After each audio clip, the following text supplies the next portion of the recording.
진실을 말하는 기자가 되면 죽습니다. 썩은 정치를 바꾸려는 정치인이 돼도 마찬가지로 죽습니다. OECD 회원국 중 살인율 1위, 대한민국에서 한 달 동안 벌어질 살인 사건이 단 하루 만에 일어나는 이곳은 세계 12위의 경제대국 멕시코입니다. 멕시코는 1994년 중남미국가 최초로 OECD에 가입했습니다. 한국보다도 빨랐죠. 하지만 수치상의 화려함을 걷어내면 회생불능 상태의 국가 시스템이 보입니다. 매년 정부 예산의 약 10%인 60조 원이 부패로 인해 증발합니다. 부패 인식 지수는 OECD 38개국 중 38위, 전 세계 181개국 중에서도 최하위권인 부르디와 큰 차이가 없는 수준입니다. 사법 체계는 더 기괴합니다. 멕시코 내 범죄의 94%는 보복이 두려워 신고조차 되지 않습니다. 용기를 내어 신고해도 범인이 처벌받을 확률은 5% 미만. 경찰과 카르텔이 같은 급여 명부를 공유하며 공생하기 때문입니다. 실제로 멕시코 국방부 장관이 카르텔의 자금을 세탁하다 적발되기도 했습니다. 이곳에서 공권력은 시민의 방패가 아니라 범죄의 수익 모델일 뿐입니다. 절망에 빠진 국민은 스스로를 구원할 힘이 없습니다. 신념을 가진 정치인이 나타나 거대한 종양을 도려내길 기다릴 뿐이죠. 하지만 멕시코에서 정치를 한다는 건 행정 전문가가 되는 과정이 아니라 자신의 목숨을 판돈으로 거는 도박에 가깝습니다. 2025년 텍시스테펙 시장 후보 예세니아는 SNS 생방송 중 총격으로 사망했습니다. 시청자들이 지켜보는 가운데 딸과 지지자 등 4명이 현장에서 즉사했습니다. 기괴한 점은 그녀의 남편 역시 전직 시의원이었으나 2022년 똑같이 길거리에서 암살당했다는 사실입니다. 카르텔은 마약 유통 경로를 확보하기 위해 입맛에 맞는 후보를 고르고 방해가 되는 반대파는 방송이 켜져 있더라도 바로 죽입니다. 과연 멕시코에게 희망이 있을까요? 부패가 문화가 되고 범죄가 시스템이 된 경제 선진국, 정의를 말하는 대가로 목숨을 지불해야 하는 나라, 멕시코에 가봤습니다. 멕시코에 도착했습니다. 여기 뭐 새로 공항을 짓나? 뭐 바닥부터 깔고 엄청 바쁘더라고요. 그래서 공사가 한창이라서 되게 실내가 뿌였습니다. 멕시코 돈이 아예 없어가지고 여기 환전소에서 한 50달러만 할게요. 50달러면은 이 돈을 7만원? 10달러짜리들밖에 없네요. 한 5만원만 해야겠어요. 아, 버스를 타고 가려는데 4번 버스, 여기 있다. 딱 나오자마자 여기 있네. 이거를 타고 가면은 택시를 타고 가지 않아도 숙소 근처까지 바로 데려다 준대요. 아, 이 버스가 아니었어요. 4번 버스를 타고 가야 되는데 멕시코에서 지금 시위를 하고 있거든요.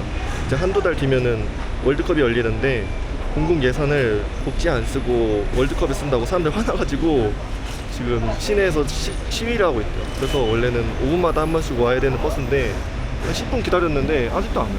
계속 이 빨간 버스만 오고 있습니다. 이거는 터미널끼리 왔다 갔다 하는 버스 같은데.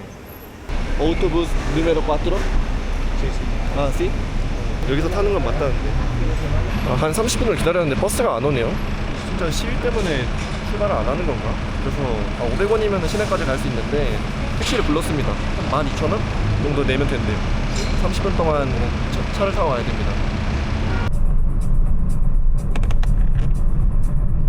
와, 택시 타고 오는데도 한참 삥 돌아서 왔어요. 그러니까 정해진 루트가 있었는데도 계속 막 옆으로 가고 다른 길로 가고 그러더라고요. 그래서 제가 택시기사를 이렇게 힐끔힐끔 쳐다봤는데 그래서 뭔가 이상한 데로 데려다 준다고 오해를 했다고 생각했는지 지금 시위 때문에 길이 여러 군데 막혀가지고 그래서 삥 돌아왔다고 얘기를 해주더라고요.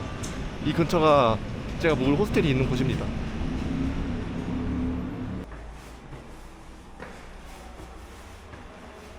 이렇게 생겼습니다. 여기는 노트북 할 수 있는 데가 본데요. 헬로. 귀여우시네. 여기가 며칠 동안 머무를 제 방입니다. 여기가 제 침실이고 안에 금고도 있네. 밖에 잘 때 시끄럽진 않겠죠? 밥 먹으러 밖에 나왔습니다. 근데 저거 특이하다. 악기가 처음 보는 악기인데 근데 사람들이 생각보다 없네요. 비가 와서 그런가? 멕시코에서 가장 유명한 음식이 아마 타코일 텐데 뭐 어디 가든지 다 중간은 하려나? 딱히 맛있다는 타코집을 찾지는 않았거든요. 한번 걸어다니면서 찾아보겠습니다. 가다가 타코를 파는 데가 있는 것 같아가지고 여기서 먹기로 했습니다. 뭔지 잘 모르겠는데 들어가서 한번 읽어볼게요. 이걸 제일 많이 먹는다고 해가지고 멕시코 사람들이 그래서 이거를 3개 시켰습니다. 근데 별의별 타코가 다 있어요. 눈깔 타코도 있고 대가리 타코도 있고 주둥이 타코도 있고 볼살 타코, 뭐 혀 타코, 뇌 타코도 있어요. 혀 타코랑 뇌 타코가 제일 비싸요. 이거는 70페소랑 65페소냐 각각. 제가 먹는 거는 50페소인데 이게 얼마 안 나오는 부위라서 더 비싼가 봐요. 일단 사람들이 많이 먹는 타코 먹어보고 다음에 기회가 되면은 머리 타코랑 혀 타코랑 그런 거 먹어보겠습니다. 타코가 나왔습니다. 이게 멕시코시티의 사람들이 가장 많이 먹는 알파스토르라는 타코래요. 돼지 어깨살로 만들었대요. 근데 내가 살면서 타코를 먹어본 적이 있나? 타코 먹어봤겠어? 어떻게 먹는지 무슨 맛이었는지 기억이 안 나네. 아 그리고 빼먹었는데 그냥 고수를 얹어서 주세요. 일단 한번 얹어서 먹어보겠습니다. 고수를 별로 좋아하진 않는데.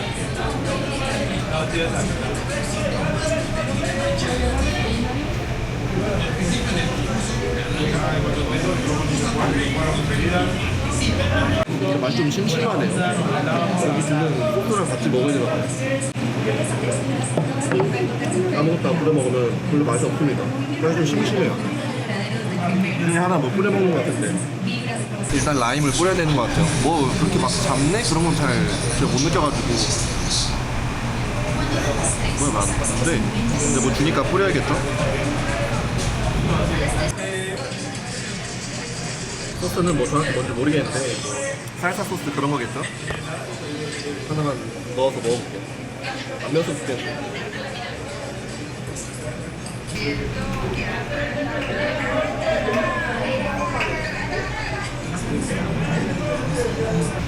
무슨 맛인지 잘 모르겠어요.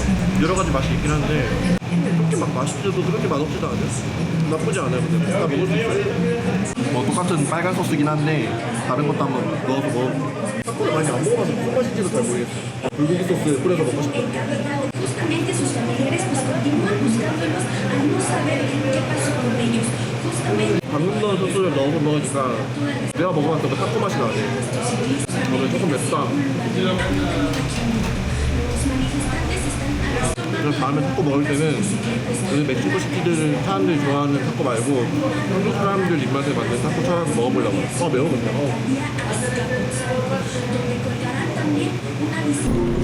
타코집 앞에서의 낭만이다. 잘 먹고 나왔습니다. 타코가 막 그렇게 맛있지도 뭐 당연히 맛없지도 않았어요. 쏘쏘 그 정도였다. 근데 제가 멕시코 시티 사람들이 제일 좋아하는 타코를 먹어서 그런 걸 수도 있어요. 다음에는 뭔가 한국 사람들이 입맛에 맞을 만한 거를 먹어보겠습니다. 근데 맛있을 것 같아요. 맛있는 거 찾다 보면은 금방 찾을 것 같습니다. 지금은 비가 오고 늦어가지고 오늘 호텔로 들어가서 자야 될 것 같아요. 밖에 나왔습니다. 지금이 뭐 그렇게 엄청 이른 시간도 아니거든요. 아침 9시 30분인데 문을 연 데가 거의 없어요. 이게 왜 그러냐면은 출퇴근 시간이 너무 오래 걸려가지고 사람들이 점심 먹는 시간도 한 2시에서 4시 사이라고 하더라고요. 그래서 그때 시간에 맞춰가지고 영업을 하려고 한 오전 10시? 11시 그때 이후부터 서서히 영업을 시작한다고 합니다.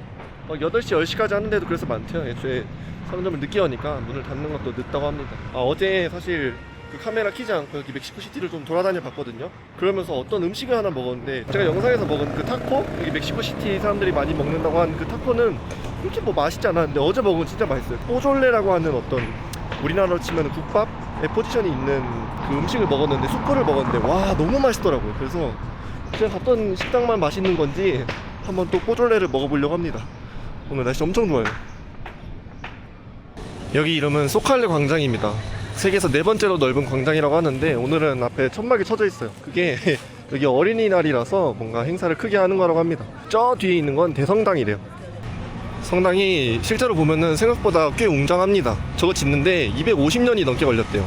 아메리카에서 가장 큰 규모의 성당이라고 하는데 이 성당이 육안으로 보기에는 뭐 왼쪽으로 기울었는지 오른쪽으로 기울었는지 잘 안 보이지만 이게 멕시코 시티가 사실은 도시 전체가 다 지금 가라앉고 있거든요. 1년에 한 평균 수십 센티미터씩 가라앉는, 엄청 빨리 가라앉죠. 전 세계에 있는 대도시 중에서 가장 빠르게 가라앉는 그런 도시라고 하는데, 그래서 저게 지금 한쪽으로 기울어져 있는 거래요. 육안으로 봐서는 잘 모르겠는데 이 멕시코 시티가 1년에 최소 10cm에서 최대 50cm씩 매년 가라앉고 있다고 합니다. 그게 왜 그러냐면은 제가 밟고 있는 땅이 사실 뭐 여기는 지금 뭐 시멘트죠. 근데 이 시멘트 아래에 다 찰흙으로 되어 있대요.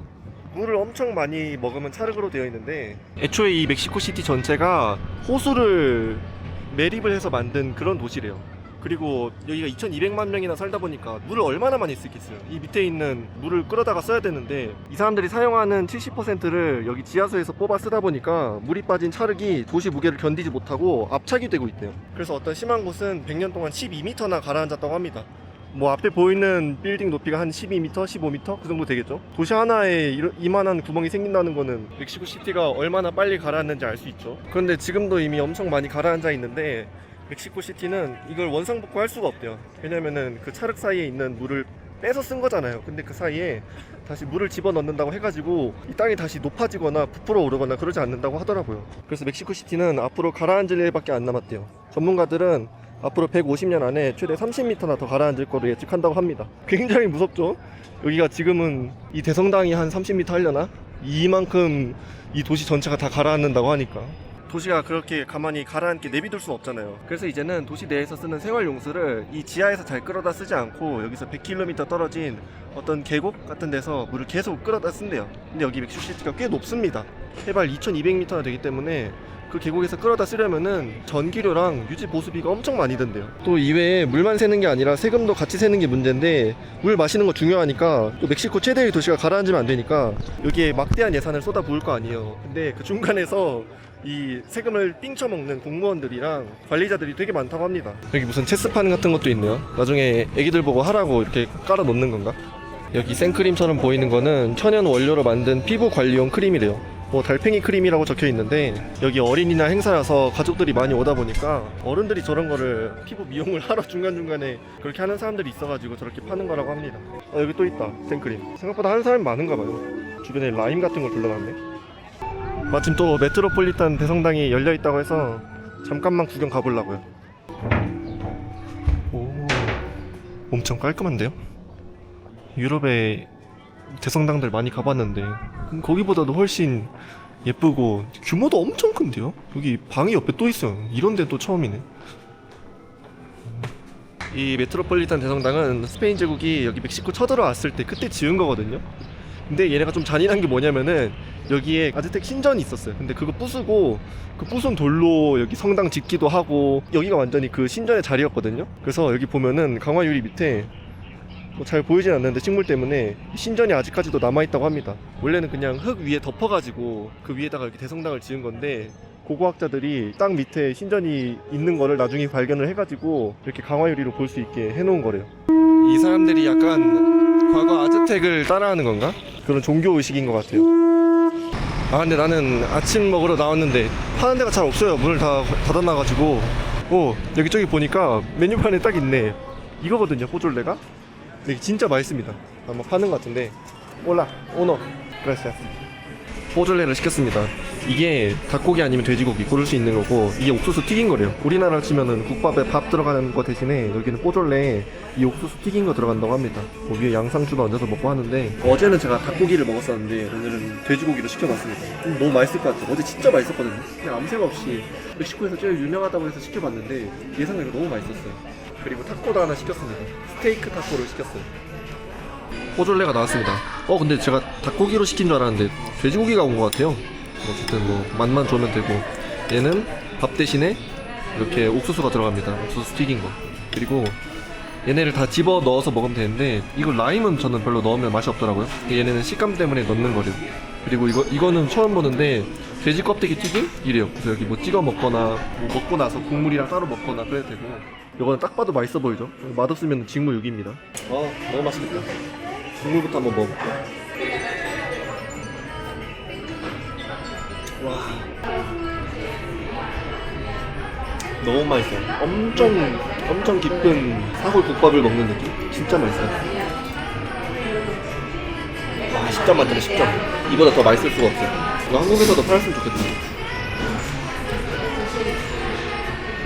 국물이 너무 맛있어요. 와, 진짜 10점 만점 15점. 근데 뭐 돼지 껍데기 찍어 먹는 거라는데 그냥 식감만 바삭바삭 할 뿐 뭐 별 맛이 없어요. 좀 짠? 좀 짠 튀김 먹는 맛? 이 아보카도는 숟가락으로 퍼가지고 국물이랑 먹는 거래요. 무슨 맛일래나? 이런 맛이구나. 그냥 아보카도만 먹으면 맛이 없을 것 같은데 아보카도 나쁘지 않네요. 국물이랑 먹으면 더 맛있어요. 이게 좀 답답한 것 같아. 이게 진짜 엄청 맛있거든요. 근데 내가 아무리 맛있다고 얘기를 해봤자 사람들은 이거 안 먹어본 사람들은 얼마나 맛있는지 모르니까. 여기부터 남미 대부분의 국가를 갈 거거든요. 한 80~90%의 국가들을 갈 건데 다 이 라틴 문화권이니까 비슷한 음식을 팔겠죠? 이거는 뭐 토스타다라고 하는데 이걸 얹어서 먹는 거래. 무슨 맛이래? 이 초록색이 뭔지도 몰라요 저는. 아 무슨 고추였어요. 근데 매운맛이 금방 사라지네요. 멕시코는 그 중위 가구 연소득이 1년에 1,300만 원 정도 됩니다. 그러니까 쉽게 말하면은 가족을 통틀어가지고 1년 동안 벌 수 있는 돈이 1,300만 원이라는 거예요. 이거를 한 달로 나누면은 이제 가족 전체 통틀어서 한 달에 100만 원을 버는 건데, 제가 오늘 시킨 이 타코 하나랑 이 국밥 같은 거 하나 합쳐가지고 지금 2만 원 넘게 나왔거든요. 그러니까 외식 물가가 그렇게 막 저렴하지 않아요. 게다가 멕시코는 또 한 집안은 뭐 할머니, 할아버지, 엄마, 아빠, 자식도 한 두세 명 이렇게 엄청 여러 명이서 살거든요. 근데 이렇게 물가 비싼데 한 달에 100만 원으로 사는 게 뭐 생각해봐도 그렇게 쉬워 보이지 않죠. 근데 이렇게 연소득이 그렇게 많지 않음에도 불구하고 물가가 비싸다 보니까 또 이런 게 뷔페랑 또 이어진대요. 예를 들어서 멕시코가 이곳저곳 뷔페하는 데가 되게 많은데 엄청 많아요. 찾아보니까 끝도 없던데, 경찰이 대표적인 그 예시인데, 이제 막 임관한 하급 경찰을 예로 들자면 1년 차면은 월급이 한 60만 원에서 80만 원? 이 정도 사이래요. 뭐 도시마다 편차가 좀 크긴 한데 전국 평균은 그렇다고 합니다. 딱 봐도 월급이 넉넉지가 않잖아요. 그 돈으로 월세도 해야 되고, 이제 밥도 사 먹어야 되고, 뭐 옷도 사입고 데이트도 해야 되는데, 안 그래도 생활비로만 다 충당을 하려고 해도 부족한데, 이 경찰들이 유니폼, 방탄조끼, 심지어는 순찰차 기름값까지 그 사비로 충당하는 경우가 있어요. 대도시도 그런지 모르겠어요. 시골 경찰은 그런 경우가 왕왕 있다고 하는데, 그러니까 아무리 좋은 의도를 가지고 경찰이 됐다고 해도 이 먹고 살기가 쉽지가 않은 거죠. 그래서 그런 뒷돈의 유혹을 쉽게 뿌리칠 수가 없고, 근데 순찰차 기름값까지 내는 건 좀 너무하지 않아요? 그때 경찰이 당연히 뭐 잘하는 짓은 아니지만 그 속을 들여다보면은 그렇게 안 빠지기가 힘든 그런 사회적인 시스템들이 있더라고요. 뭐 만에 하나 뭐 의지가 개쩔고 밥 굶어가면서도 신념을 지킬 수 있는 청년 경찰이 나타난다고 해도 그 경찰 조직 내에서 그 사람을 가만히 놔두질 않는데요. 예를 들어서 하급 경찰이 길거리에서 받아온 뇌물 같은 거 있을 거 아니에요. 그런 것들을 상관한테 일정 비율을 상납해야 되는 그런 학습이 있을 뿐더러, 이런 거에 동참하지 않는 하급 경찰은 위험한 구역이 우선 배치되는 식으로 막 조직 내에서 따돌림 같은 것도 있죠. 뭐 모든 경찰 다 그런 건 아니지만 그런 경우가 많다고 합니다. 그리고 동료들로부터 뭐 배신자로 낙인찍히기도 하고, 경찰이 쳐다보면서 이거 맞나 싶은데 그렇다고 하더라고요. 썩어도 완전히 제대로 썩었잖아요. 그래서 내가 멕시코에서 만약에 경찰이 된다고 상상을 해봐도 이 뇌물을 안 받고는 정상적으로 경찰 생활을 하기가 엄청 많이 힘들 것 같다, 그렇게 생각을 하게 되더라고요. 뭐 경찰 얘기만 했지만 경찰만 봐도 돈 적어서 일상생활하기도 많이 힘들어. 경찰 사회 내부에서 부패를 종용해 이 악물고 범죄자들 잡아들이려고 하면은 카르텔들이 총 들고 쫓아와가지고 머리 구멍 내고 죽여. 와, 진짜 총체적 난국이죠. 그래서 가장 모범을 보여야 할 경찰이 이렇게 썩어 있다 보니까 다른 직업들은 자세하게 얘기 안 해도 대충 그려지죠. OECD에서 가장 부패한 국가라고 불리는 이유가 찾아보니까 되게 선명하더라고요. 타코도 한번 먹어보겠습니다. 이 구운 양파를 얹어서 먹는 것 같은데, 나 매운 거 잘 못 먹는데 이거 얹어서 먹는 거 맞나? 이거 통으로? 몰라 씨. 맛만 좋으면 그만이지. 근데 양이 너무 많다. 고기 좀 덜어내야겠다. 고기도 양파도 갈색인 걸 보니까 이거 맛없을 수가 없거든요. 생각보다 아무 맛이 안 나요. 무슨 맛이지? 이 빵 맛이 너무 세가지고, 빵을 양념한 건지 모르겠지만 빵 맛을 좀 줄이고 이 고기에다 양념했으면 훨씬 맛있었을 것 같은데 구운 양파 맛밖에 안 나요. 타코는 아직 잘 모르겠다. 엄청 맛있는 거 아직 못 먹어본 것 같아요. 야, 밥 한 끼 먹었는데 400페소가 나왔어요. 근데 여기 보면은 와, 코카콜라 2잔 먹었거든요. 한 잔에 70페소가 나왔네요. 코카콜라 한 잔에 6,000원이라고? 멕시코가 그 수질이 엄청나게 안 좋거든요. 그래서 오히려 물이 더 비싸요. 근데 코카콜라 한 잔에 이건데, 이거 한 잔에 6,000원 나온 거면은 이게 고급 식당인가? 이런 식당에서 덤태기를 씌우진 않았을 것 같은데. 여튼 식비가 그렇게 나왔습니다. 근데 여기에다가 또 팁도 있어가지고 멕시코는 팁을 10에서 15%를 더 줘야 됩니다. 여튼 너무 잘 먹었다. 와, 밥 한 끼에 3, 4만 원 나온 거는 생각보다 좀 너무 지출이 크긴 했는데 진짜 너무 맛있게 먹었습니다. 그냥 터질 것 같아요. 멕시코에는 킨세아니라라는 게 있습니다. 뭐 쉽게 말하면은 여자애들 생일 파티예요. 딸이 한 15살쯤 됐을 때 성인식 겸 딸 생일 파티를 해주는 건데, 15살이 성인은 아니잖아요. 근데 왜 성인식을 15살 때 해주나 했더니만, 아즈텍 제국 때부터 15살이 되면은 남자애들은 사냥을 할 수 있는 뭐 어른으로 거듭났고, 여자애들은 가정을 차릴 수 있는 그런 나이가 됐다고 해가지고 그때부터 그런 전통이 내려져 오는 거래요. 법정 나이는 여튼 18살이 맞긴 합니다. 근데 그건 중요한 게 아니고, 이 15살 때 하는 생일 파티가 가족들을 다 망하게 한대요. 파티의 규모가 곧 그 집안의 경제력과 인맥을 상징해서 가문의 체면을 중시하는 문화 때문에 무리를 해서라도 이웃보다 훨씬 더 화려하게 열어야 한다는 어떤 눈치 싸움? 뭐 자존심 싸움 같은 게 있대요. 근데 이게 얼마나 어이없게 비싸냐면은 멕시코의 노동자들이 한 달에 벌 수 있는 돈이 60만 원에서 80만 원 사이인데 이 생일 파티 비용이 한 번 해주는데 하루 하는데 1000만 원에서 2000만 원 사이래요. 그러니까 말도 안 되게 비싸죠. 2년 동안 단 한 푼도 안 쓰고 모아야지 모을 수 있는 돈이에요. 근데 지구촌 사람들이 다 뭐 근면 절약하고 저축 꼬박꼬박 하면서 살진 않을 거 아니에요. 2년치 연봉을 언제 다 모아요. 근데 안 해주자니 그러면 딸내미 빡쳐서 방 문 밖으로 나오지도 않아. 또 부모 본인도 옆집보다 더 크게 해야 한다는 자존심도 있어. 그래서 연 이율이 엄청 높은 사채 같은 걸 써서 하는 집이 많대요. 뭐 그 결과는 안 봐도 뻔하죠. 몇 년 동안 이자 독촉에 시달리면서 나락가는 집이 엄청 많다고 합니다. 또 요즘에는 SNS가 잘 돼 있어가지고 SNS 인증 같은 거 엄청 하잖아요. 그래서 예전보다 허례허식이 더 심해지고 있대요. 예를 들어서 뭐 디즈니 드레스를 입어줘야 된다느니 뭐 드론으로 촬영을 해야 한다느니 영상 같은 것도 전문 영상 제작 업체에 외주를 맡긴다느니 그래서 비용이 점점 비싸지고 있대요. 근데 아이러니하게도 이런 것들은 경제적으로 어려운 집안들, 특히 서민층으로 갈수록 더 집착하고 성대하게 열려는 좀 경향이 있대요. 잘 사는 집 사람들은 어차피 부와 명예가 보장이 되어 있으니까 파티 같은 거 안 하고 뭔가 좀 더 실용적으로 애들 차를 사준다거나 아니면 유럽으로 여행을 보내준다거나 그런 경우가 많은데 오히려 서민층으로 갈수록 우리 집안도 이 정도 할 수 있다라는 거를 동네 사람들한테 보여주기 위해서 더더욱 눈에 불을 켜고 열심히 준비를 한다고 합니다. 대부분의 한국 사람들이면은 그 파티 비용 아껴가지고 애 대학 등록금에 보태지 하고 생각할 것 같은데 멕시코 서민층에서는 대학 교육이 투입 비용 대비 산출이 불확실한 도박처럼 느껴져서 교육열이 그렇게 높은 편이 아니래요. 게다가 교육은 십수년을 투자해야 결과가 나오는데 파티는 당장 눈앞에 우리 가문이 얼마나 잘 사는지 그렇게 잘 살지도 않겠지만 그런 것들을 바로 과시할 수 있는 수단이잖아요. 파티는 당장 눈앞에 우리 가문의 위신을 세워주니까요. 그러면 애 생일 파티를 1000만원, 2000만원짜리 해주니까 뭐 결혼식은 좀 검소하게 하지 않을까 해서 찾아봤거든요. 뭐 그것도 그렇지도 않대요. 결혼식도 돈 엄청 많이 쓰더라고요. 1000만원에서 4000만원 사이? 생일 파티는 하루면은 대충 끝나는데 결혼식은 여기가 파티를 한 2, 3일 동안 한대요. 막 데킬라 같은 술도 엄청 많이 사놓고 축제에 온 사람들 다 대접해줘야 되고 이 킨시아네라는 동네 연회장에서도 하는데 결혼식은 뭐 해변에 어떤 되게 좋은 리조트 같은 걸 빌려서 하는 경우가 많다고 하더라고요. 그래서 돈이 훨씬 많이 깨진대요. 사람들은 그러면은 돈을 언제 모아가지고 집을 산다는 거지? 그래서 월세를 많이 사나? 그래서 결혼식이 더 하면 더 했지 뭐 덜 하진 않는다고 하더라고요. 볕이 너무 센 것 같아요. 저기 숙소 가가지고 그 여기 남미 라틴 아메리카 돌아다니면서 쓸 그 양복 모자 같은 거 하나 샀거든요.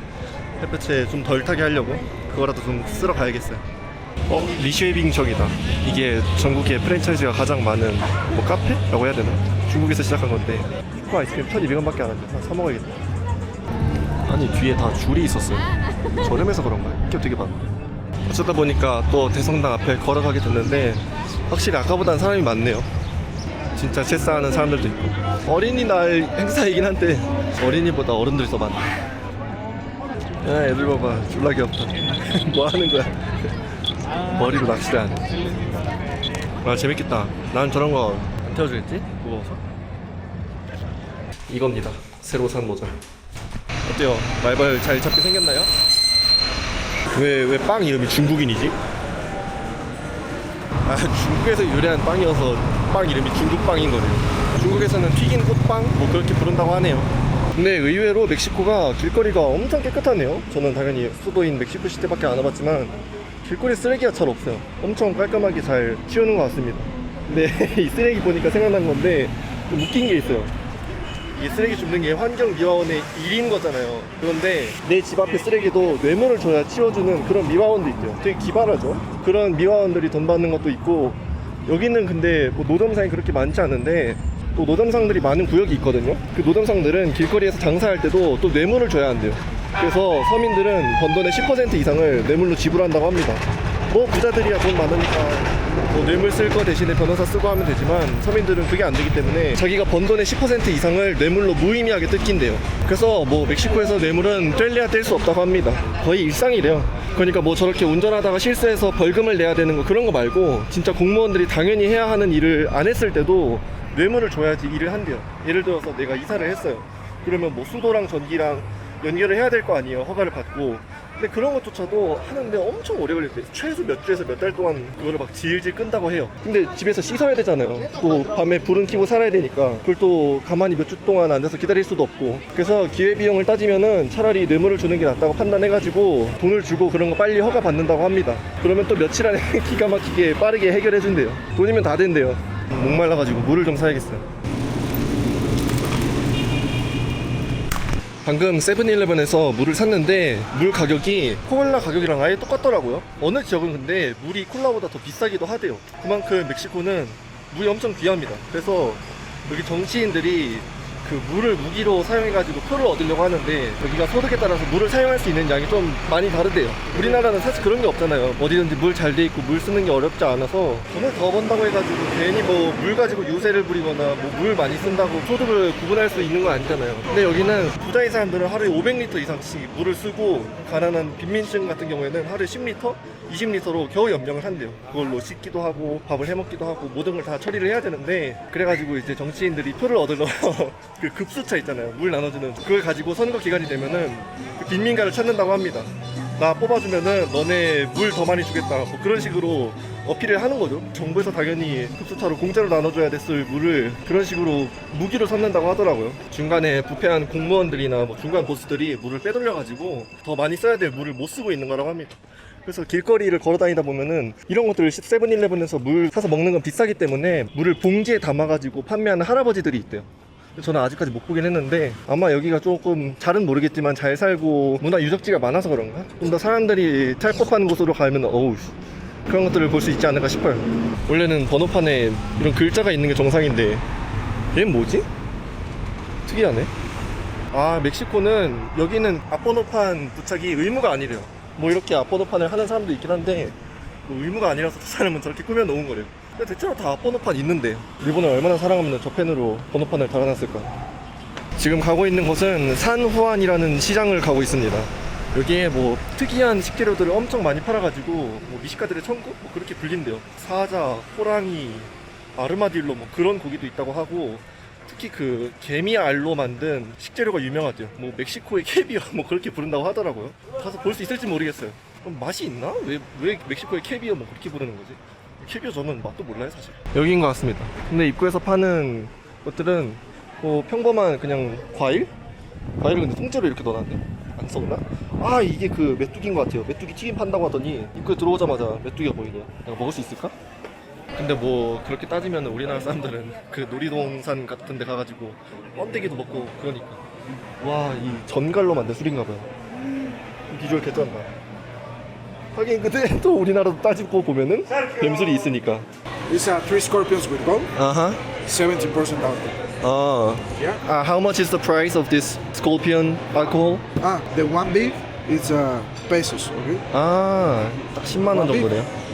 One medium, 아하. 이거 5만 원. okay? And one small, 17,000원. pesos. 보드카? 약간 보드카 냄새가 나는데. 땡큐. 근데 이게 도수가 70도 했거든요. 아씨. Where are you from? South Korea. Yeah. South Korea. It is good, but very strong. Yeah. Thank you. Wow, thanks for you. Thank you. Have a good day. 착하다. 저런 것도 한 입 주시고. 오늘 되게 독한데요? 맛으로 먹는 건 아닌 것 같아요. 일이 계속 남아있네. 여기도 스콜피언이 또 있네. 이거는 타란툴라인 것 같아요. 쟤는 뭐지? 얘는 좀 큰 밀원? 그런 건가?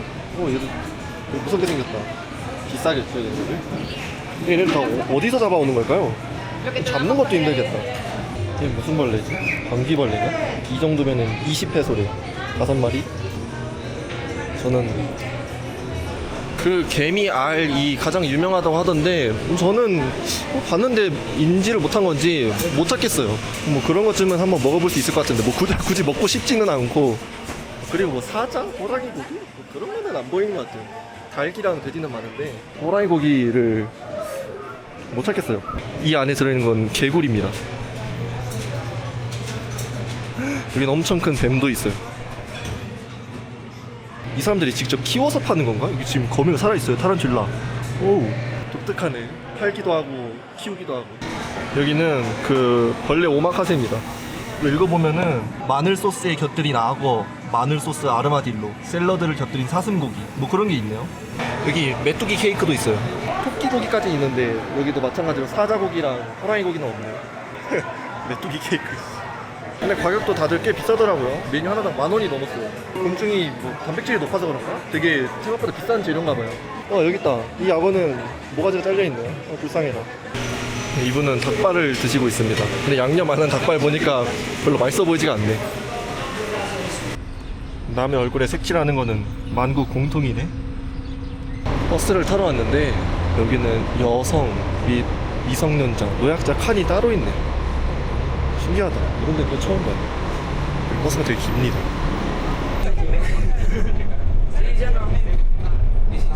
이렇게 길거리에서 장사를 하는 멕시코의 노점상들은 구청 대신에 이 지역을 관할하는 보스한테 돈을 냈대요. 그리고 노점상들한테 엄청난 양의 돈을 거둔 다음에 그 카르텔들은 선거철에 특정 정치인이나 정당에게 선거 자금으로 쓰고요. 또 당선된 정치인은 노점 단속을 하는 경찰이나 공무원에게 그 구역은 건드리지 말라며 압력을 넣고 거의 무전? 이게 뭐부터 손을 써서 고쳐낼지 감이 안 옵니다. 이 셋이 한 몸처럼 공생관계니까 뭐 아까 그 노점상은 포함이 안 될 수도 있지만 노점상은 법을 어기면서 도로를 점거해도 보호받고 또 보스는 가만히 앉아서 돈 벌면서 권력을 유지하고 정치인은 가만히 앉아서 선거 자금을 공짜로 얻고 완벽한 부패 공생 관계죠. 여기는 바스콘셀로스라고 하는 도서관입니다. 내부가 되게 특이하고 예쁘게 생겼더라고요. 내부는 이렇게 생겼습니다. 그 인터스텔라에 보면은 주인공이 4차원, 5차원 그런 데서 막 헤매는 장면이 있는데 이렇게 생겼거든요. 날씨나 시간에 따라서 분위기가 엄청 다르다고 하네요. 근데 오늘은 그냥 날씨가 좋은 날. 여기가 남자 화장실인데 좀 특이하게 생겼죠? 뻥 뚫려 있어요. 이거 손 씻는 데인가? 왜 다 다르게 생겼지? 가만 보면은 저기 책들이 다 공중에 떠 있습니다. 그러면은 저 위에서부터 책을 다 땡기고 있다는 소리겠죠. 책이 그 밀도가 되게 높아가지고 그 무겁잖아요. 그래서 서점들도 다들 뭐 지하나 저층에다가 두는 거다 뭐 그런 얘기가 있던데 뭐 이거는 그러면은 얼마나 튼튼하게 만들어야지 이 많은 책들을 다 잡아줄 수 있는 걸까요? 오, 이런 책 엘리베이터도 있어요. 오호. 하긴 한 10권, 20권씩 들고 다니려면은 엄청 무거울 테니까. 오, 여기 근데 꽤 무서워요. 여기 밑에. 오, 내가 고소공포증이 있어서 그런가? 오, 씨. 무서워요. 여기 되게 불안정해 보이지? 오, 씨. 뭐야, 이 아저씨 침투력 뭐야? 왜 여기에도 있는 거야? 참 똘방똘방하게도 생기셨네. 저 근데 중국 여행했을 때 중국 서점에서도 저 책이 엄청 많던데 침투력이 엄청나네요. 여기 또 있네. 아니 제가 갖고 온 거 아니에요. 이거 왜 사방에 있지? 그런데 제가 여기 막 걸어다니면서 보니까 생각해보니까 한국 사람도 잘 안 보이고 그 많은 중국 사람도 잘 안 보이고 그러네요. 그 완전 동아시아 사람들 잘 안 보이는 것 같아요. 여기는 뭔가 좀 부유한 사람들이 사는 부촌 같은데 딱 이 한가운데 학교가 있네요. 아마 부잣집 아이들이 다니는 그런 사립학교지 않을까 싶습니다. 근데 뭐 힘있는 경찰, 정치인, 카르텔이야 부패하는 게 당연하지만 이런 학교 같은 데에서 뭔가 부패가 별로 없을 것 같잖아요. 힘의 논리가 중요한 것도 아니고 돈을 크게 해먹을 수 있는 것도 아니니까. 근데 저기도 찾아보니까 문제가 많더라고요. 저런 부자들이 다니는 사립학교 말고 평범한 사람들이 다니는 공립학교가 특히 문제였는데 이름만 명부에 올려놓고 실제로 학교에 출근하지 않는 사람들이 수만 명이었대요. 이 유령 직원들의 월급 같은 경우에는 뭐 교육노조 간부나 정치인들 주머니로 들어갔고요. 그래서 한번 전수조사를 했었는데 전체 교사의 한 10% 이상이 세상에 존재하지 않는 사람이거나 죽은 사람 혹은 이름만 빌려준 유령이었대요. 그렇게 빠져나간 돈만 수조 원이 넘었고 예산이 밑빠진 독처럼 새어나가니까 그래서 공립학교가 무너졌대요. 교육노조가 대통령도 건드리지 못하는 엄청 힘이 센 곳이라고 하더라고요. 완전 부패 권력의 핵심이래요. 조합원 수만 160만 명이 넘어서 대선이나 총선 때 노조 지도부가 자 들어가자 A 후보 찍어주자 하면은 160만 표가 우르르 몰려가니까 완전 일사불란하게 하나처럼 움직인대요. 근데 따지고 보면 160만 표만 찍어주는 게 아니라 이 사람들은 대가족끼리 사는 경우가 많다고 했잖아요. 할아버지, 할머니, 뭐 아빠, 엄마, 뭐 자식도 2-3명 그러면은 한 4-5표는 금방 붙여서 따라갈 수 있으니까 진짜 못해도 600-700만 표가 한 번에 움직일 수 있는 거죠. 그래서 정치인들이 꼼짝을 못한대요. 교육노조가 얼마나 힘이 셌냐면은 한때는 교사 자격증을 돈을 주고 사고 팔거나 부모가 자식에게 유산처럼 물려주는 것도 가능하게 했대요. 진짜 신기하죠. 뭔가 택시기사 번호판 사고 팔듯이 그렇게 넘겼다는 게 듣고도 이상하더라고요. 근데 이제는 그렇게까지 심하게는 못하게 하는데 여전히 뭐 노조 간부들의 입김이 절대적이긴 하다고 합니다. 여기 부잣집들은 뭔가 다 되게 개성있게 생겼네요. 집이 이쁘다. 이 사립학교도 건물만 봐도 딱 엄청 비싸고 좋아 보여요. 이거는 플라스틱 병을 재활용하는 뭐라고 해야 되지? 뭐 박스 그런 거래요. 궁금해서 검색을 해봤는데 500ml짜리 생수병 그런 거 하나 넣으면은 한 10원 좀 안 되게 7, 8원 정도 적립을 해준다고 합니다. 멕시코에서 수십 년 동안 독보적인 부자 1등인 사람이 있습니다. 카를로스 슬림이라는 사람인데 35년 동안 한 번도 그 사람이 멕시코 부자 1위에서 내려온 적이 없습니다. 우리나라도 뭐 엄청 잘 사는 사람들이 있는데 1위가 계속 바뀌거든요. 언제는 삼성 회장이었다가 언제는 증권사 회장이었다가. 근데 여기는 이 사람이 너무 독보적으로 잘 벌어가지고 한 4년 동안 세계 1등이었던 적도 있어요. 당연히 결혼도 했었겠죠. 근데 한 50살쯤 됐을 때 아내가 일찍 죽습니다. 근데 아내를 너무 사랑했는지 지금까지도 한 20 몇 년 지났는데도 독신으로 지내고 있다고 하더라고요. 그리고 그 아내가 예술의 조예도 깊고 카를로스 슬림한테 그런 가르침도 많이 줬대요. 살아 생전에. 그래서 카를로스 슬림이 아내가 죽고 나서 건물을 하나 지어주거든요. 그게 바로 이 건물입니다. 뭐 이 곡선형에 16,000개의 육각형 타일을 붙여서 만들었다고 하는데 뭐같이 보이나요? 이게 미술관이래요. 미술관 이름은 수마야 미술관입니다. 수마야는 당연히 카를로스 슬림 아내의 이름이고. 그리고 이 미술관은 무료입니다. 경제적 여유가 없는 사람들도 세계적인 예술을 접해야 한다는 그 부인의 평소 신념이 있었대요. 그래가지고 사후에도 이거를 무료로 공개해 놓는다고 하더라고요. 지금은 오후 6시 좀 넘어서 안에 들어갈 수 있을지 모르겠는데 한번 근처로 가보겠습니다. 아, 그리고 이 안에는 로댕 작품이 엄청 많대요. 개인이 소유한 걸로는 세계에서 가장 많이 가지고 있다고 합니다. 지금이 6시 22분이거든요 6시 반까지밖에 안 한다고 해서 못 들어갈 것 같아요. 그리고 이 미술관 옆에 있는 이 커다란 건물, 회사 건물인데 요거랑 요 밑에 있는 쇼핑몰도 다 카를로스 슬림 겁니다.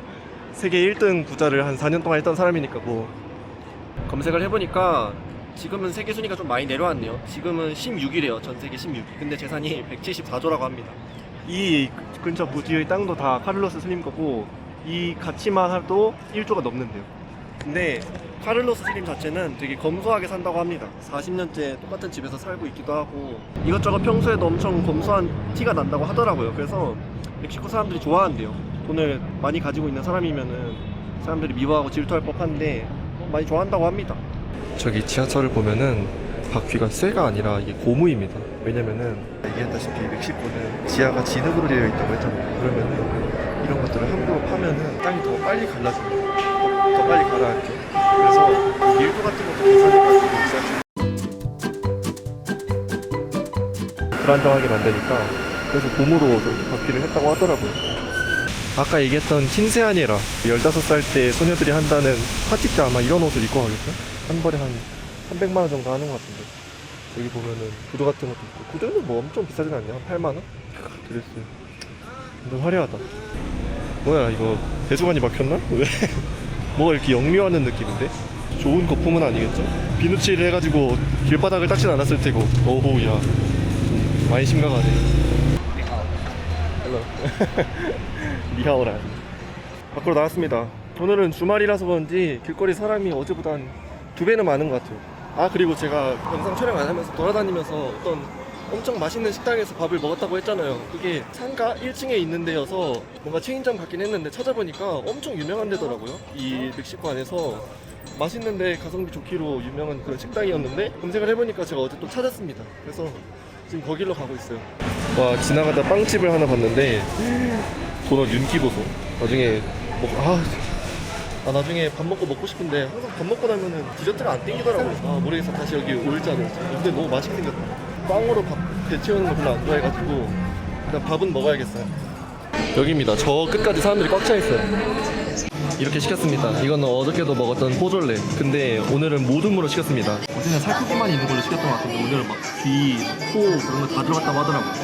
그래서 모둠 포졸레고 우리나라 돼지국밥이랑 비슷하죠 진짜 들어간 것부터. 이거는 푸딩. 멕시코를 대표하는 커스터드 푸딩이래요. 푸딩을 잘 안 먹긴 하는데 일반 푸딩보다 약간 밀도가 높고 좀 찐득찐득 꾸덕하다고 하더라고요. 아직 안 먹었어요. 모르겠습니다. 요거는 돼지 껍데기를 넣고 만든 퀘사디아입니다. 맛이 잘 상상이 안 돼요. 일단 아는 맛부터 먹어보겠습니다. 너무 맛있어요. 근데 이거 좀 짜네요. 그냥 물 많이 마시면 되지 뭐. 기계 같은 게 보여요. 이건 너무 맛있는 거 알겠고, 이건 돼지 껍데기, 돼지 비계로 만든 퀘사디아를. 안에 치즈가 보이긴 하거든요.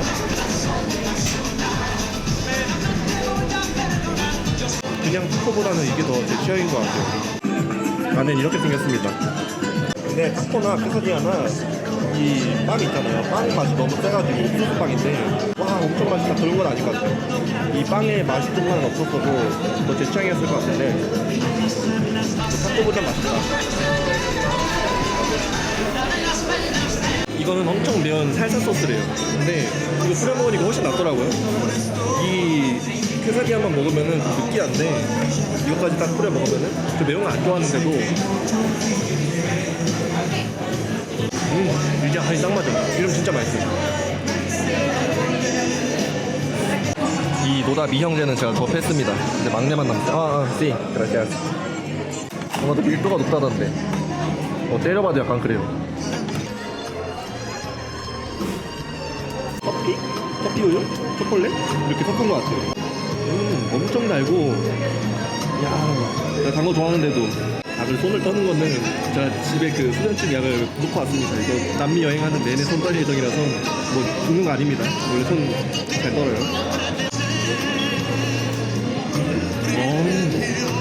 완전 꾸덕꾸덕해요. 저는 이것보다 그냥 일반 푸딩을 더 좋아해요. 그냥 푸딩이에요. 푸딩인데 진짜 완전 꾸덕꾸덕한 푸딩. 이거보다 일본 편의점에서 파는 푸딩 더 그 식감은 더 좋은 것 같아요. 근데 맛은 있어요 이거. 되게 달고 이런 맛이구나. 나쁘지 않다. 10점 만점에 7점. 멕시코 음식이 저한테 엄청 잘 맞는 것 같아요. 다 맛있게 잘 먹었습니다. 다 합쳐서 한 2만원 정도 나온 것 같아요. 생각보다 꽤 비싸죠. 저기가 그래도 가성비 높다고 유명한 체인점이라던데 밖에서 먹으면 2만원 기본 나오는 것 같아요. 뭐야, 옆에 오면 조 패는 건가? 근처로 가지 말아야겠다. 여기 제 앞에 파란 모자를 쓰고 있고 이 뭐랄까요, 네이비색 옷을 입고 있는 이 사람들은 경찰입니다. 근데 멕시코에는 하나 특이한 경찰이 있어요. 바로 이분들인데 렌탈 경찰이라고 부릅니다. 그러니까 막 기업이나 부유한 개인이 경찰청에다가 돈을 주고서 저분들을 뭐 1년 단위로 계약을 해서 쓰는 거예요. 똑같이 경찰이긴 하거든요. 체포권도 가지고 있고 저분들 오른쪽 주머니에 보면은 좀 권총도 있고 일반 경찰이랑 똑같습니다. 근데 여느 사설 경비처럼 뭐 백화점을 지킨다던가 은행이나 개개인의 집을 지키는 거예요.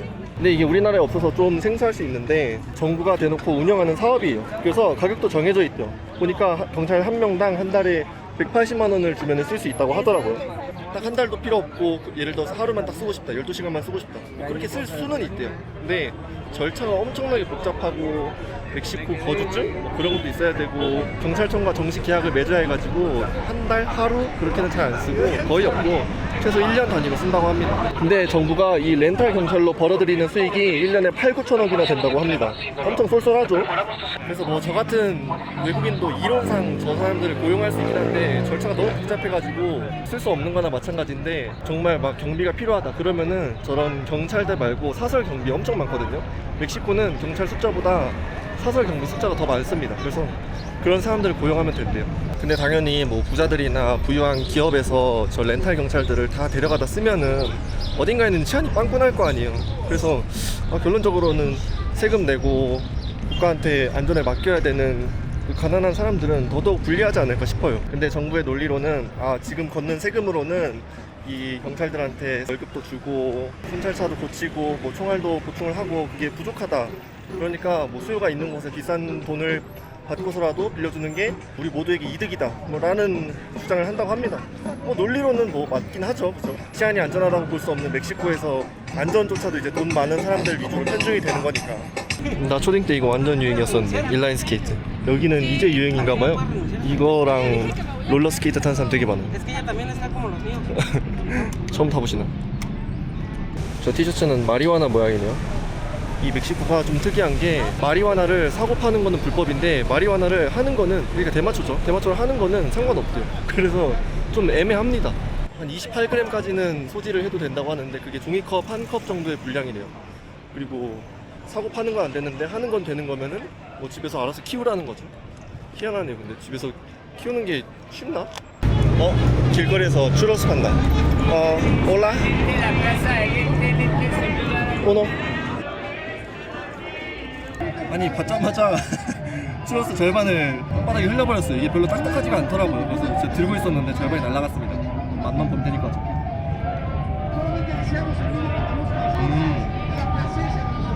그냥 추러스 맛 맛있다. 이 건물은 멕시코의 우편 중앙국이래요. 뭐 그냥 우체국인 거죠. 가장 큰 우체국. 이 우체국은 세계에서 가장 아름다운 우체국에 선정된 적이 있는, 뭐 아직도 현역으로 운영하고 있는 그런 우체국이래요. 그리고 이 엘리베이터는 100년 전에 만들었대요. 한 1907년? 그때 만들었는데 아직도 운행하고 있는 멕시코 최초의 전기로 돌아가는 그런 엘리베이터래요. 저렇게 자전거를 이용해서 배달하는 사람들이 많나 보다. 안에도 자전거가 있네. 집에 가고 싶다. 여기는 왜 멕시코인데 브라질 유니폼을 파는 거지? Bienvenido, ¿qué tal? 올라. 멕시코, 브라질 좋아하나? 아니었어. 미국도 있고 영국도 있고 좀 뭐가 많았네요. 아니 한국도 있네. 뭐가 인기가 많나봐요. 인기 많은 나라들을 하는 것 같은데. 멕시코 시티는 그 수도기도 하고 멕시코에서 가장 큰 도시여서 어딜 가나 경찰 보는 게 어렵지 않습니다. 그래서 수도인 멕시코 시티는 그렇게 위험하지 않은데 위협적인 총 들고 있는 카르텔 그런 사람들은 보기 힘든데, 이 카르텔을 잘못 건드리면은 그냥 경고도 안 하고 막 다 죽인다고 하더라고요. 특히 그런 위험에 가장 노출되어 있는 직업이 언론인, 기자 그런 사람들이던데, 멕시코는 전쟁을 제외하고 나면은 언론인에게 가장 위험한 나라 1위를 거의 놓친 적이 없대요. 뭐 이유는 단순하죠. 부패를 폭로하는 거. 그게 정치인과 카르텔의 심기를 건드리면 바로 죽인대요. 특히 지방 도시에서 훨씬 그런 일이 많이 일어나는데, 부패 경찰하고 카르텔이 서로 정보를 암암리에 공유한 다음에 카르텔에 도움이 되지 않는 정보들을 유출하는 사람들, 대체로 언론인들을 그냥 가차없이 다 죽인다고 하더라고요. 진짜 무섭죠? 실제로도 대통령이나 주지사보다 카르텔과 직접적으로 연결되어 있는 시골 마을의 시장 같은 사람들 있잖아요. 그런 사람들의 비리를 취재할 때 가장 많이 살해를 당한대요. 그래서 언론인이 하도 위협을 많이 받다 보니까 그래도 누군가는 그런데 총대 메고 진짜 정보를 세상에 공개를 해야 되잖아요. 그래서 정부에서도 그런 언론인들을 보호하는 프로그램을 운영하고 있긴 하는데, 보디가드를 붙여준다거나 뭐 방탄조끼를 지급을 해준다거나, 근데 사실 그게 그렇게 크게 의미가 없대요. 어제 얘기했다시피 부패 경찰이 너무 많은데 그런 부패 경찰이 돈 받고 그 정보를 팔아버린대요. 그 유력 언론인이 어디에 살고 있고 지금 어디에 숨어 있는지 그런 것들을 다 돈 주고 팔아버리기 때문에 찾아가서 그냥 머리통에 총알을 박아버린다고 합니다. 그리고 죽일 때도 곱게 죽이는 게 아니라 다른 기자들한테 겁을 주려고 시신을 짓이겨버리거나 이런 공공장소 같은데 전시를 해버린대요. 그런데 그런 용기 있는 언론인들만 많이 죽는 게 아니라 이 썩어빠진 사회랑 세상을 바꾸려고 하는 정치인들도 정말 많이 죽는데, 2024년에 대선하고 총선하고 동시에 있었대요. 근데 그때 공식 집계로 암살당한 후보자가 38명이라고 합니다. 그러니까 3명만 죽어도 사실 난리가 뒤집힐 법한데 38명이나 죽었다고 하는 거는. 근데 후보자뿐만 아니라 가족, 선거 도와주는 사람들까지 합치면 200명이 넘는데요. 야, 진짜 마약이 뭐고 돈이 뭐길래 사람을 이렇게 바퀴벌레 죽이듯이 죽일 수 있는 건가 싶어요. 선거 한 번에 200명이라. 그러니까 카르텔 눈밖에 띄는 사람들은 엄청 위험할 것 같아요. 길거리에서 아이스크림을 팔거든요. 5페소밖에 안 되네. 오늘 망고? 15. 15. 뭐야, 이렇게 생겼습니다. 여기 10페소라고 적혀있네. 나한테 5페소 더 받아가는데. 약간 슬러시 같달까? 첫 맛은 단데 식감은 좋다. 끝맛이 써요. 어우, 진짜 아이스크림이에요. 어쩌다 보니까 벌써 저녁이 됐네요. 마지막으로 뭘 먹어야 되지? 문도 하나씩 다 닫고 있는데 식당 문 연 데가 있으려나? 여기 하나 연 거 같거든요. 오노?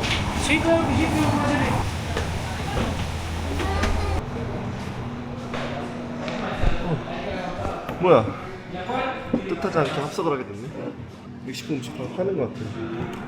안 먹어본 메뉴를 시켰습니다. 엔칠라다스? 뭐 그거 시켰습니다. 안에 뭐 초콜릿도 들어가고 쌉싸름한 뭐가 들어갔다는데 먹어보고 맛을 얘기해볼게요. 그 전까지 동물 학대나 좀 해야겠어요. 물지 않을까? 나 고양이가 무서워요. 가끔씩 물까봐. 그래도 좀 순한 편이네. 아, 그거를 먹으려고 했는데 안 된대요. 지금 시간이 늦어가지고. 그래서 또르따라는 걸 시켰습니다. 안에 구운 파인애플이랑 뭐 햄이랑 치즈랑 들어가는 거. 약간 타코인데 좀 배부르게 먹을 수 있는 타코라고 생각하면 된대요. 뭐 그걸 시켰습니다. 나왔습니다. 생각보다 딱딱한 빵이네. 나는 그 또르띠아처럼 물렁물렁한 빵일 줄 알았는데 한번 먹어보겠습니다. 비주얼은 글쎄요. 그렇게 맛있어 보이지 않는데. 안에 계란 넣어서 먹고 싶다.